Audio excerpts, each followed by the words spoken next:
milagre nenhum, querer Deus. Porque a maior finalidade do Evangelho nunca foi somente um milagre, né? Jesus fazia milagre porque o milagre atrai as pessoas e era uma forma que ele tinha para poder pregar a verdade, né? As pessoas vinham por causa dos milagres e ele aproveitava aquela situação e pregava a verdade. E o milagre também tem a importância porque ele mostra que Deus está naquele lugar ali, né? Então, se você crer nessa noite, eu tenho certeza absoluta que Deus vai fazer algo na tua vida que muito grande nessa Santa Ceia, vai ficar marcada na tua vida. Todos acharam? 2 Reis, capítulo 3. Todos acharam? Amém? Amém? Podemos ler? Amém. Vamos ler a partir do versículo 16. 2 Reis, capítulo 3, versículo 16. Quem achou, diga assim: achei. Achei. Diz assim então. E ele, Eliseu, disse: assim diz o Senhor, fazei muitas covas neste vale, porque o Senhor diz assim: não vereis vento, nem vereis chuva, e este vale, entretanto, será cheio de água, e beberei vós, os vossos animais e o vosso gado. E se isto ainda é coisa pouca aos olhos do Senhor, e vos fareis a toda a cidade fortificada, e a todas as vilas formosas, e destruirei todas as boas árvores, e entupireis todas as fontes de águas, e destruirei com pedras toda a terra fértil. E aconteceu que pela manhã, quando se ofereceu o sacrifício, eis que vieram águas pelo caminho do Edom, e a terra foi cheia de água. Quantos creem nessa poderosa palavra do Senhor?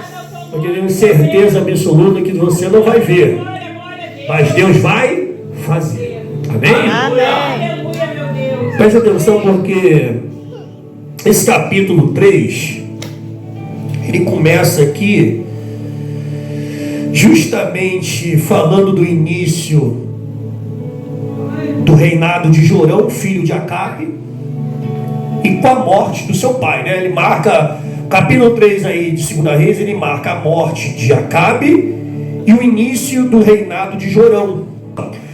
Jorão, ele é filho de Acabe e de Jezabel, né? A gente sabe que a rainha Jezabel, ela era uma mulher que ela dominou a mente do rei Acabe. Ela era filha de Etbaal, que era rei dos Sidônios. E quando Acabe ele casa com ela, ela fez ele trazer a adoração a Baal para dentro de Israel. E não só Acabe pecou, mas ele fez todo Israel pecar. Ele construiu uma casa de adoração dentro de Israel para que o povo adorasse. Quem está entendendo? Glorifique a Deus. E a Bíblia diz aqui que Jorão ele vai destruir parte dessa adoração, mas vai continuar uma outra parte. Então olha só, a gente não pode dar para Deus o quê? As coisas pela metade, né? É aquele tipo de pessoa que ela se converte, ela aceita Jesus, ela tem uma aparência, ela se veste como crente, né? Tanto homem quanto mulher. Você olha assim, você fala, aquela pessoa ali é cristã, tem uma aparência de cristã, mas ela, por dentro ainda, ela ainda tem vestígios de coisas que ela não foi liberta. Tá dando para entender? Então assim, a maior libertação que Deus faz com o homem não é na parte externa, né? Porque você pega uma pessoa que é um mendigo, você dá um banho nele, corta a barba, corta cabelo, bota uma roupa nova, bota um terno, você olha para aquela pessoa ali, você diz que ela era um mendigo, né? Mas se ela não tiver uma transformação por dentro, ela vai voltar a viver uma vida mendigando. Por quê? Porque ela só foi transformada por fora.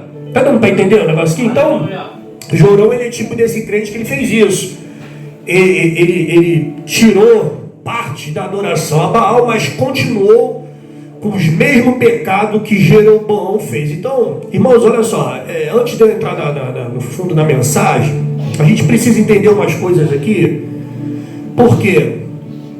A Bíblia diz que quando Salomão morreu, o reino de Israel foi dividido, né? 10 tribos ficaram para o reino norte, que tinha capital de Samaria, e 2 tribos ficaram para o reino sul, que tinha capital de Jerusalém. Uma era chamada, a do reino norte era chamada de Israel, e a do reino sul de Judá. Então você vai ver aqui que esse capítulo ele vai mostrar que Jorão era um crente, falso crente, que vai se juntar com o rei de Judá, o rei Josafá, que era um crente verdadeiro, mas era um crente fraco. Toda hora fazia alianças com pessoas que não era para se fazer, né? E ele vai se juntar com outro rei para poder... Vamos fazer reunião de 3 reis para poder se ajuntar contra os reis amonitas. Quem está entendendo, glorifique a Deus. Olha só, preste atenção aqui. A Bíblia vai dizer aqui que quando Acabe morre e Jorão assume, Mesa, que era rei de Moabe, ele pagava um tributo. Os moabitas, irmão, foram um povo, a gente lembra lá de Ló, né? As filhas de Ló. As filhas de Ló, elas olharam para o pai e acharam que ele ia ser o único homem que havia restado na face da terra, né? Aí a filha mais velha vai embebedar o pai, vai ter um relacionamento íntimo com o pai, aí vai nascer o filho que eles vão chamar de Moabe, e a outra filha mais nova também tem um relacionamento com o pai e também engravida, e tem um outro filho chamado Amon. Aí surgiu a descendência dos Moabitas e dos Amonitas através da descendência de Ló. Então, tanto os Moabitas como os Amonitas eram tipo primos do povo de Israel. Quando o povo de Israel entrou para o deserto, para atravessar o deserto, os Moabitas foram um povo que eles impediram o povo de Israel de passar, eles não deixaram. Só que Deus proibiu que eles guerreassem. Deus falou para Moisés: vocês não vão guerrear com esse povo, que era aparentado. Então eles tiveram que dar a volta, quer dizer, foi um povo que atrapalhou muito, né? Não tem pessoas que são assim na nossa vida, que ela entra no nosso caminho só para nos atrapalhar, né? Em vez de nos ajudar, elas nos atrapalham. Foram os Moabitas com os israelitas. Aí depois o rei de Moabe, ele vai pagar a Balaão, né? Balaque vai pagar Balaão ainda para amaldiçoar o povo de Israel. Você vê que foi um povo assim que trouxe muito problema ao povo de Israel. Aí depois Davi, ele vai derrotar os Moabitas e vai colocar os Moabitas para pagar um valor tributário ao povo de Israel. Depois Salomão também ele coloca mais um peso sobre os Moabitas. Então eles, durante muito tempo, eles pagavam um tributo ao povo de Israel. Aí a Bíblia diz que Ório, o pai de Acabe, ele ainda colocou um fardo assim mais pesado sobre os Moabitas, que o povo já estava aguentando mais. E quando Acabe morre, Mesa aproveita a situação e fala: não vou pagar mais nada. Mas você vê, irmãos, olha só, preste atenção para você entender um negócio aqui, porque a gente lê o capítulo assim, a gente fica viajando, mas esse capítulo é rico em várias coisas. Por que você acha que Mesa vai se rebelar contra o rei Jorão, que agora sumiu e não vai pagar mais? Porque Jorão ainda era um rei idólatra, que fazia coisas que desagradavam a Deus. Então todas as vezes é lei espiritual, irmão. Deus, ele não separa o espiritual do material, né? Todas as vezes que a gente fizer coisas, principalmente voltada à idolatria, né? Eu estou dizendo que a gente aqui dentro da igreja faz isso não, mas estou dizendo assim, o povo tem um costume, né, de de idolatrar outros deuses, de fazer tantas coisas que a gente sabe que as pessoas fazem, e depois querem culpar Deus por aquilo que está errado. Quem está entendendo glorifica a Deus? Glória a Deus. Isso abre uma brecha no mundo espiritual para o diabo ter legalidade para agir na vida da pessoa. Aí olha só, quando Mesa para de pagar o tributo, o imposto, Jorão vai se juntar com Josafá e com o rei de Edom. Aí eles vão dizer assim, vamos pelo caminho de Edom. Eles queriam pegar os moabitas de surpresa. Então eles escolheram o caminho de Edom, que era o caminho do deserto. Só que o que aconteceu? Durante 7 dias andando no deserto, você imagina, 3 reis, né? Três multidões de pessoas acompanhando aqueles reis ali, animais, soldados, 7 dias andando no deserto, e eles começaram a andar em círculo, e acabou a água. Meu Deus. A lavaçuga na vaça. Aí a gente para analisar o texto e vai falar assim, pastor, mas que prova que esse povo estava passando, né? Você imagina, 7 dias andando uma multidão, né? 3 exércitos reunidos, andando no deserto, e agora eles vão parar, porque se eles continuarem, a tendência é morrer. Meu Deus. Aí olha só, preste atenção no negócio aqui para você entender. Jorão, ele vai dizer assim, olha só, preste atenção. A Bíblia vai dizer aqui, então o rei de Israel, Jorão, versículo 10, ele vai dizer assim, ai de nós, porque o Senhor convocou a estes 3 reis para entregá-los nas mãos de Moabe. Olha só, preste atenção na palavra para você entender comigo aqui. Eles consultaram a Deus antes, se era para se juntarem, para se unirem, qual era o caminho que eles deveriam ter ido, hein? Eles consultaram, vocês viram eles consultando a Deus aqui, nós lemos no texto? Não consultaram, né? Mas agora, quando o negócio apertou, quando a água secou, quando eles ficaram presos no meio do deserto, quem eles foram procurar? Deus. Meu Deus. Assim é a nossa vida, a vida do ser humano é assim, né? Muitas das vezes a gente não consulta a Deus, a gente não pergunta para Deus, aí a gente toma aquela decisão, aquela direção, aí quando o negócio começa a dar errado é que a gente vai procurar Deus. A navaçuga é na vaça. Aleluia. Louvado seja o nome do Senhor. Então, tudo que a gente for fazer, irmãos, qualquer coisa que a gente for tomar uma direção, uma decisão, né, a gente precisa consultar a Deus. Não depois, mas consultar antes. Você vê que ele vai culpar Deus, ele vai botar a culpa em Deus. Deus ele não é culpado das coisas darem errado na nossa vida. Deus não tem culpa da gente tomar a escolha errada. Eu já fiz muitas coisas erradas, eu já tomei muitas decisões erradas. E toda decisão que a gente toma sem consultar Deus da desobediência, ela tem o quê? Uma consequência. Né? No livro de Jeremias ele não fala, em Lamentações, do que se queixa o homem? Dos seus próprios pecados. Não é verdade? Muitas vezes, né, a pessoa tem tendência de culpar Deus porque aconteceu isso, porque aconteceu aquilo, mas a verdade, a maior culpa de muita coisa que está dando errado na nossa vida, ou deu, né, é nossa mesmo, irmãos. Quem está entendendo, glorifica a Deus. Aí olha só, presta atenção. Aí o rei Josafá, que era um crente assim, meio fraco, era um homem de Deus, né, temente a Deus, mas ele andava com gente que não era temente a Deus, se juntava, fazia aliança errada. Ele vai dizer assim, não tem aqui um profeta do Senhor para que a gente possa consultar? Está dando para entender o negócio aqui? Glória a Deus. Você vê que, né, no momento de um maior... hoje muita gente despreza os profetas de Deus, né?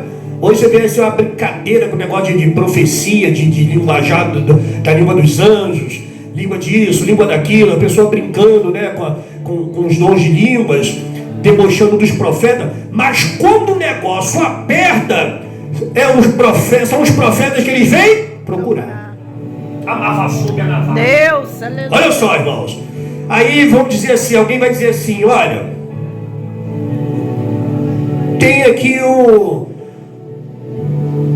servo aqui, de um homem chamado Eliseu, que ele era servo de Elias, ele jogava água nas mãos de Elias, ele servia a Elias. Andava sob a navassa. Aí a Bíblia vai dizer que Josafá disse: ó, a palavra de Deus está com ele. Aí eu te pergunto uma coisa aqui, irmãos. Eu fiquei questionando a Deus: o que Eliseu estava fazendo no meio daquela multidão aí? Não, porque olha só, não, para raciocinar comigo. Eles estão presos aonde? No meio do deserto. A Bíblia não diz aonde é a localidade aqui, mas a gente pode imaginar que é um lugar que, se desse para voltar, eles não iam consultar ninguém, não iam ficar preocupados, não é verdade? Se desse para, vamos lá na casa de Eliseu para consultar, ele manda chamar alguém na casa de Eliseu, eles iam até lá se desse para chegar, né? Então Eliseu, ele devia estar no meio daquele exército ali, fazendo alguma coisa. Aí eu perguntei: mas por que esse homem estava fazendo no meio dessa multidão, irmãos? A navassuba, a navassa, não é verdade? Mas aí, olha só, eu te pergunto, ele estava lá quietinho. De repente ninguém sabia, os soldados sabiam que ele estava lá dentro, no meio ali do exército. Devia estar por ali. Mas os reis não sabiam. Mas agora Deus vai fazer todo mundo saber. Meu Deus. Aleluia. Ó, grava bem que eu vou te falar aqui. Eu já vou profetizar sobre a tua vida aqui hoje, nessa noite. Glória a Deus. Alguém vai mandar te chamar. Deus. Alguém vai lembrar de você. Deus vai fazer Glória alguém a te Deus. lembrar de Aleluia. você, irmãos. Você pode estar esquecido do coração de alguém, mas do coração de Deus tu não está esquecido, não. Aleluia. Deus vai incomodar alguém a teu respeito e vai mandar te chamar. A navassuba e a navassa. Olha só, preste atenção na palavra. Aí a Bíblia vai dizer que eles vão chamar Eliseu. Quando Eliseu chega, Eliseu era um camarada assim, meio que a gente vê que ele era um pouco grosseiro, né? Ele vai olhar para o rei Jorão e vai falar assim: se não fosse a presença do rei Josafá aqui, eu não viria profetizar. Por que tu não vai profetizar para os profetas da tua mãe? Jorão tinha os profetas de Baal lá, né? Porque você vê que ele era um camarada meio grosso, né? Aí a Bíblia vai dizer aqui, olha só, presta atenção, que Eliseu, ele não vai sair profetizando,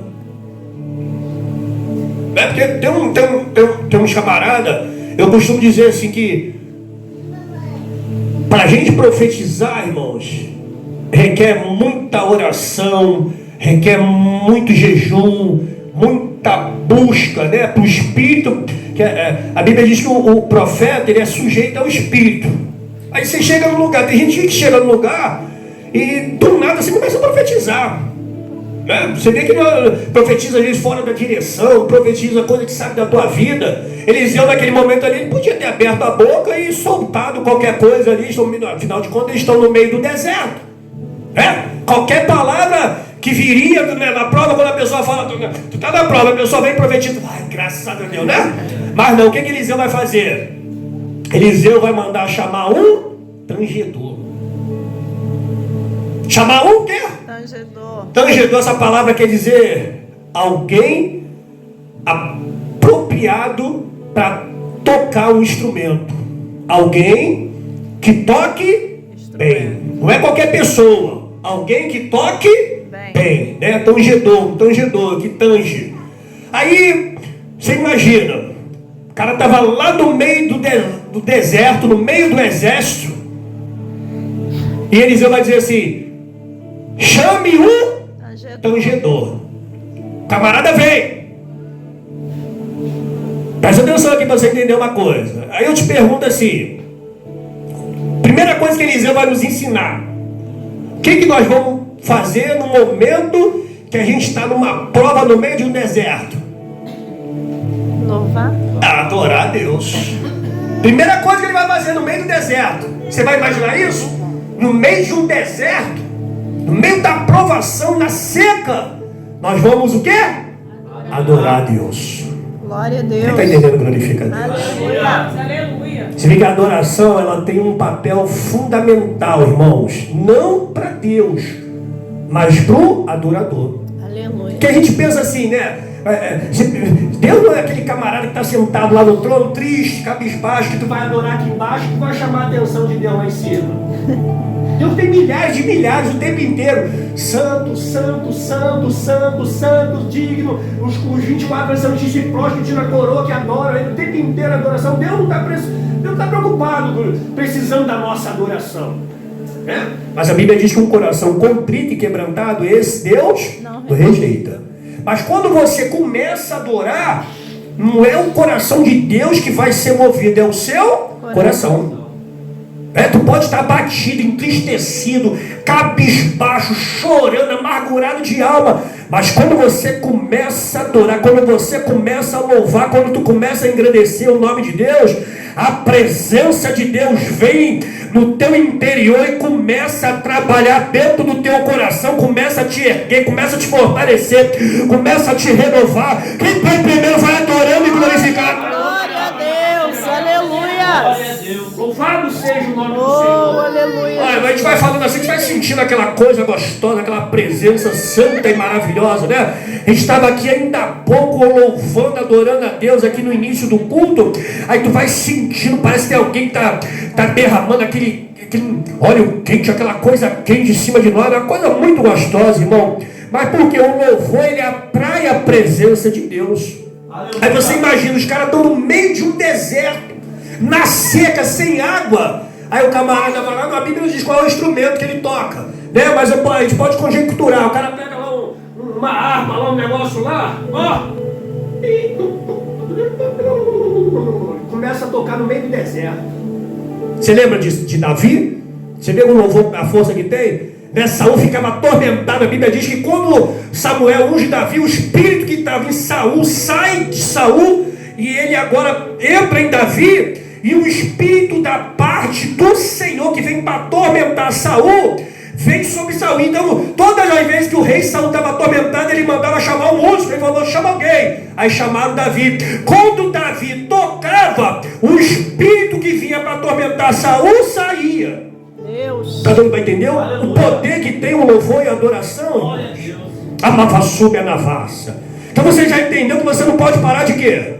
Louvado é o Senhor. Aleluia. Haja o que houver, né? Não tem, a gente estava louvando hoje aquele louvor. Então louve, tá chorando, louve, tá precisando, louve, tá doendo, louve, não importa, louve. Seu louvor invade o céu. Aí quando você adora a Deus com o coração contrito e quebrantado, alguma coisa Deus vai. Glória a Deus, aleluia. Louvado seja o Ordena nome aos do Senhor. anjos para continuar. Louvado seja teu nome. Ele abre as portas para ninguém mais fechar. Ele trabalha para quem nele confia. Caminha contigo de noite ou de dia. Ergue as suas mãos, a bênção chegou. Comece a cantar com muito louvor. Com muito Louvado seja o nome do Senhor. Aí você imagina, irmãos, no meio do deserto, o povo começou a louvar, adorar a Deus. Aí na mesma hora, Eliseu, ele sentiu, né? Ele sentiu a presença de Deus e Eliseu vai profetizar. Aleluia, Jesus. No meio do deserto. A mavassube a navassa. Só que Eliseu vai dizer assim, cavai muitas covas no meio deste vale. Aí eu te pergunto uma coisa. Tu está na prova, no deserto, naquele sol, sem água, e o profeta está mandando você cavar muita cova. Meu Deus. Cava. Ele falou: não vai haver sinal de vento, não vai haver sinal de chuva, não vai haver tempestade, não vai haver trovão, não vai haver nada. Mas Deus vai enviar as águas. Aleluia. Olha só, preste atenção, porque duas coisas nunca pode faltar na nossa vida. Uma nós já aprendemos. É o quê? Não parar de adorar. Louvor. Nunca pode parar de adorar, seja qual for a situação, irmão. seja qual for o teu problema, nunca pare de adorar. A segunda, você nunca pode perder a sua fé. Porque a Bíblia diz que sem fé é impossível Agradar a Deus. a fé. Ela não é uma coisa que você vai fazer pela vista. Não, vou fazer se Deus fizer. Se acontecer, se eu ver o negócio, eu vou fazer. Não. A fé é uma coisa que você vai fazer além da consequência. Deus. É uma coisa que você vai determinar. O cara falou, vai lá e cava muitas covas no meio desse vale, mas não vai ter sinal nenhum. Deus. Pela fé, irmãos. É uma coisa que é feita pela fé. No meio do deserto, você começar a cavar, né, trabalhar, o povo já devia estar esgotado. Ó, mas a Bíblia vai dizer, olha só, presta atenção aqui, que pela manhã, olha só, e aconteceu que pela manhã, quando se ofereceu o sacrifício, eis que vieram águas pelo caminho de Edom, e a terra foi cheia de... Deus. Aleluias. Olha para o teu irmão e fala assim, você não vai ver, Você não vai ver, mas vai acontecer. mas vai acontecer. Deus não vai deixar sinal nenhum. Aleluia, Jesus. Ninguém vai saber, nem você vai entender nada. Misericórdia. Mas do nada as águas começaram a aparecer. Vieram silenciosa, mas elas começaram a encher os vales. E a profecia dizia que ia servir o exército e ia servir os animais. Deus, aleluias. Aleluia. A água não veio de cima, a água veio. De baixo. Meu Deus. Aleluia. Você crê nisso nessa noite, irmãos? Eu creio, meu Deus. Deus vai fazer aparecer algo assim na tua vida, assim, uma coisa que você não vai entender como apareceu, como surgiu. Mas você vai lembrar, foi por causa da minha adoração. Glória a Deus. Você vai entender o que Deus vai fazer com você hoje, está fazendo com você aqui hoje. A nossa reunião aqui, não se importa, meu irmão, com quantidade de pessoas, não. O importante é que a gente entrou aqui para adorar. E todas as vezes que a gente se reúne para adorar, alguma coisa vai acontecer. Aleluia. No meio do deserto, o povo está adorando no meio do deserto. Imagina, quem estava, quem devia estar do lado de fora, você devia estar entendendo nada. Mas como é que pode esse negócio? O povo está adorando no meio do deserto. Te preparou um banquete no meio do deserto. Aí olha só, olha o que a profecia dizia. Eliseu falou assim: não vereis vento, não vereis chuva. Este vale, entretanto, será cheio de água, e bebereis vós, os vossos animais, e o vosso gado. E se ainda é pouco para Deus, olha só, Ele vai entregar os moabitas nas vossas mãos. Meu Deus, aleluia. Ele vai entregar os moabitas nas vossas mãos. Você crê nisso nessa noite? Eu creio, meu Deus. Bota a mão assim, ó. Você crê, bota a mão assim, que Deus vai mandar entregar na tua mão. O tributo que o rei Mesa havia parado de pagar, Deus agora vai mandar ele entregar na mão, vai mandar botar na mão os moabitas. Se você crê nisso nessa noite, vai chegar na tua mão. Você não vai entender nada, mas vai chegar na tua mão. Aleluia, Jesus. Eu Já está creio. na tua mão, irmão. Só creia pela fé. Você não vai ver sinal nenhum de nada, não vai entender nada. Mas daqui a pouquinho só vai tocar o telefone, vai bater lá na tua porta, alguém vai mandar te chamar, alguma coisa assim miraculosa vai acontecer e o nome do Senhor vai ser glorificado. Quem está entendendo, glorifica a Deus nessa Glória noite. a Deus. Aí, olha só, irmão, preste atenção aqui. Porque a Bíblia vai dizer que enquanto as águas vinham para o povo de Israel, para o povo se saciar, os animais se saciar, as águas iam também para os edomitas. Só que quando o sol bate, só bater nas águas dos edomitas, que ia em direção a Edom, a água se tornou vermelha. Meu Deus. Para o povo de Israel a água era normal, mas para o inimigo a água era vermelha. Meu Deus. Amava sob a devassa. Aí eles olharam e disseram: opa, é sangue. Os três reis se batalharam entre si lá e se destruíram entre si, morreram, e deve ter muito soldado, muita gente morta. Ó, vai ser moleza. Meu Deus. Está dando para entender?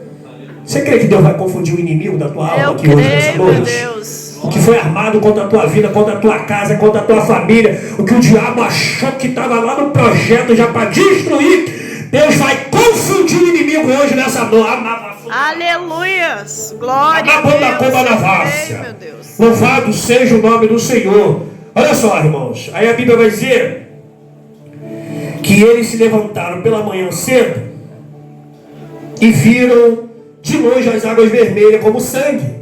E disseram: certamente os reis se revoltaram, cada um, e matou o seu companheiro. Agora, pois, Moabe, vamos à presa. Mas quando chegaram no campo de Israel, os israelitas se levantaram e feriram os moabitas, os quais fugiram diante deles.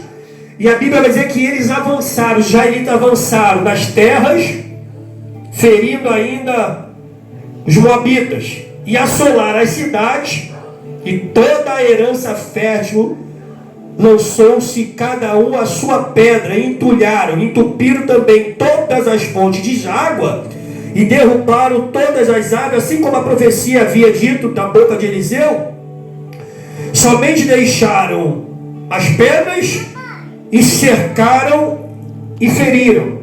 E quando o rei de Moabe viu que a batalha contra ele prevalecia, ele pegou 700 homens que tiravam a espada para romper contra o rei de Edom, mas não puderam. Então tomou seu filho primogênito, que devia reinar no seu lugar, e ofereceu em holocausto sobre o muro.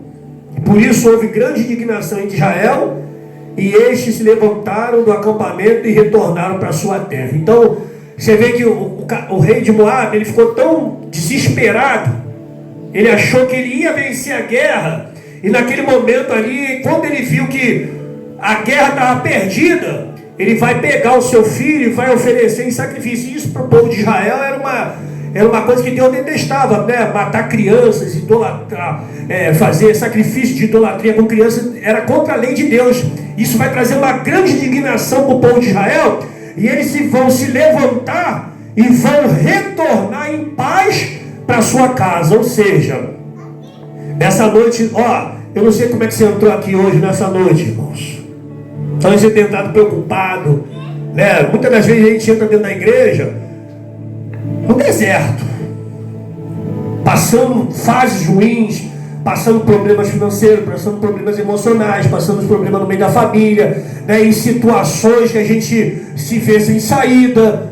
Mas o Senhor nessa noite vai dispensar você de volta para a tua casa em paz. Aleluia, Jesus. A navassúbia, a navácia.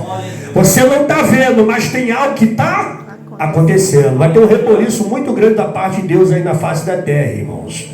Mas nós aprendemos muita coisa hoje, nessa noite, através dessa palavra. Hoje é uma noite de Santa Ceia, e a Bíblia diz que Jesus, ele morreu, ele entregou a vida dele. Aquele sangue que foi derramado na cruz do Calvário foi o momento em que Jesus derrotou a morte, derrotou o inferno, derrotou o diabo. E o Senhor, quando ele caminhava em direção à cruz, né, quando era a lei daquele povo daquela época, quando um rei detonava o outro rei, vencia outro rei, eles faziam aquele outro rei passar ali em vergonha, né? O rei passava ali no meio de uma multidão, assim, com aquele cortejo envergonhado. Então Jesus, quando ele está passando naquele cortejo ali, o inferno, o diabo, está todo mundo pensando que ele está sendo o quê? Hein? Que ele está sendo envergonhado, né? O diabo está achando, venci ele. Mas quando o sangue dele foi derramado na cruz do Calvário, navassúbia, navácia, aí Jesus falou assim: Pai, está consumado. A navassúbia, navácia. Naquele momento o inferno foi abalado, irmão. O inimigo que havia, a Bíblia diz que Jesus envergonhou os seus inimigos ali. Naquele momento ali foi o inferno, o diabo, foi tudo envergonhado. Porque eles achavam que eles iam vencer Jesus. Mas na verdade, Jesus venceu eles na cruz. Glória a Deus, aleluia. Você crê nisso nessa noite, irmãos? que o que foi preparado para a tua vergonha, Deus vai transformar numa grande vitória, numa grande exaltação, Deus vai mudar essa situação que foi feita para trazer uma vergonha na tua casa, na tua família. O que o diabo armou, irmão, Deus vai transformar num culto de ação de graça. Se o nome dele vai ser glorificado no meio da tua casa, no meio da tua parentela. Aleluia, Jesus. Hoje à noite de uma grande vitória. Aleluia, eu creio. Tá? Deus falou para alguém aqui hoje, nessa noite: não vou deixar sinal nenhum, mas eu vou te dar uma grande vitória. Glória. Tu não vai ver nada, mas eu vou fazer. Aleluia. Descansa teu coração. Tu vai retornar para tua casa em paz hoje, nessa noite. Amém, irmão? Amém. Então, quem tomou posse dessa palavra, guarda o que Deus falou para você. Duas coisas você nunca pode deixar de fazer: adorar e ter fé. Guarda isso, tá? O louvor, ele tem esse poder, irmãos, de mudar qualquer situação. Por mais que você pode estar duro, pai. Eu já tive situação assim, eu estava precisando de 10 mil reais. Eu falei, da onde que eu vou conseguir esses 10 mil reais, Senhor? Aí eu fui para uma mata lá em Magé, eu estava numa campanha, e nesse dia engraçado que ninguém foi comigo, fui sozinho. Eu falei, meu Deus, sabe aquele dia que tu marca todo mundo de ir, né? Começa a campanha, daqui a pouco não quebra, ninguém vai. Aí eu sozinho, eu falei, caraca, Deus, eu sozinho, Senhor. Vou entrar na mata sozinho. Falei, nossa, não vou quebrar não. E com a minha cabeça, como é que eu vou conseguir? Quando eu cheguei, eram umas 10 e pouca da noite. Aí eu entrei pra mata, fui andando. Eu sei que por volta de 11 alguma coisa, era 1 hora e pouco andando pra dentro da mata. Eu cheguei num lugar que a gente ficava ali no arraial. Eu escutei a voz do Senhor falando assim pra mim, só me adora. E eu comecei a louvar, fui louvando. E vi um louvor atrás do outro, vi um louvor atrás do outro, vi um louvor atrás do outro, vi um louvor atrás do outro, vi um louvor atrás do outro. Irmão, já era quase 5 horas da manhã. Eu falei, Deus, eu não estou aguentando mais, estou cansado. Vou para casa. Aí voltei para casa. Quando eu cheguei em casa, 7 e pouca da manhã, o dinheiro já estava na minha conta. Aleluia. A lava açúcar na massa. Eu falei, meu Deus. Então, são experiências que a gente tem, irmãos. Por isso que eu falo muito com a pastora Jusilene, falo, vamos adorar. Nossa casa não pode faltar louvor. A tua casa não pode faltar louvor. Tem demônio que você bota louvor lá na tua casa, oração, você começa a fazer propósito com Deus, ele fica de longe. Aí quando acaba o louvor, acaba a oração, aí ele começa a chegar perto. Tá doido para entrar na tua casa? A lava suga na mas aí quando começa a botar aqueles corinhos lá, né? Bota aqueles corinhos que capeta não aguenta, irmão. Então na tua casa, ó, na tua casa não pode faltar adoração. Aleluia. Que mexe no mundo espiritual, que mexe nas nossas vidas, que mexe, né, em muita coisa, é a nossa adoração, tá? Então, grave que Deus falou para você, eu não sei, olha só, o homem tangia o instrumento bem, né? Tanto que ele tocou e a presença de Deus veio na hora sobre o profeta Eliseu. Eu te pergunto, o que você tange? Você é bom em quê? Ele era bom de tocar. E você é bom de quê? Eu teve uma época na minha vida que quando eu entrei na igreja, quando eu era da igreja, logo que eu me converti, eu não sabia tocar violão. A única coisa que eu sabia fazer, eu falei, pastor, o que eu posso fazer aqui é lavar a igreja, né? Eu lavar o banheiro, lavava a igreja, lavava o banheiro, carregava a caixa, a gente ia fazer culto na casa dos outros, eu carregava. Era a forma que eu tangia para Deus. Você é bom de quê? Tu tange o que para Deus? Tu sabe, irmão, tem coisa que a gente sabe, que quando a gente faz aquele negócio ali, a presença de Deus vem logo. Ó, você vê Dorcas. Dorcas era uma mulher que era costureira. Era uma costureira. Mas era uma mulher querida. A mulher morreu, a igreja foi toda em cima de Pedro. Falei, pô, ora por ela, pelo amor de Deus, traz ela de volta, pô. Uma costureira. Pedro orou e a mulher ressuscitou. Aí você imagina, né? Ela devia ser muito boa naquilo que ela fazia. Porque morreu e todo mundo sentiu falta. A gente, quando é bom numa coisa, a gente sai, irmão, todo mundo sente falta. Fala, pô, não que ninguém seja, né, substituível. Todo mundo é substituível. Mas quando a gente é bom numa coisa, a nava sube a navassa, irmãos. Quando a gente sai, todo mundo sente. Falta. Aleluia. O que é bom? O que tu tens de bom? Então, se você está parado no teu tanger, não deixa nada parado, não. Começa a tanger de novo. Pastor, eu sou bom no evangelismo, sou bom nisso, sou bom naquilo. Vai para dentro. Sou bom na oração, sou bom na... Né? Cada um tem um talento, um chamado, uma forma de tanger algo que se eu tentar fazer, de repente, que você é bom, eu não vou conseguir nunca. É um dom, um talento que Deus te deu. Tá, irmãos? Então, grava isso nessa noite. A forma como você tange as coisas para Deus é a forma como você atrai a bênção. Aleluia. Não faça nunca nada para Deus, né, de qualquer forma. Não faz foto, não faz nada assim para Deus. Cumpre, faz aquele negócio ali que não cumpre o teu negócio com Deus. Mas todo mundo deserto. Cumpre o teu negócio com Deus. Eu tenho certeza absoluta que o que Deus vai fazer por você vai ser uma coisa muito maior, né? O apóstolo Paulo falou que ele é poderoso para fazer infinitamente mais além daquilo que nós pedimos ou pensamos. Aleluia. Deus é poderoso, irmãos. Eu creio. Então, grave que Deus falou com você nessa noite. Não perca a tua adoração por nada e não perca a tua fé por nada. São as tuas duas armas poderosas que você tem, que pode mudar qualquer situação, qualquer crise, qualquer prova que você esteja passando. Nunca pare de adorar e nunca pare de buscar o Senhor. Amém? Eu agradeço a rica oportunidade em nome de Jesus. Eu quero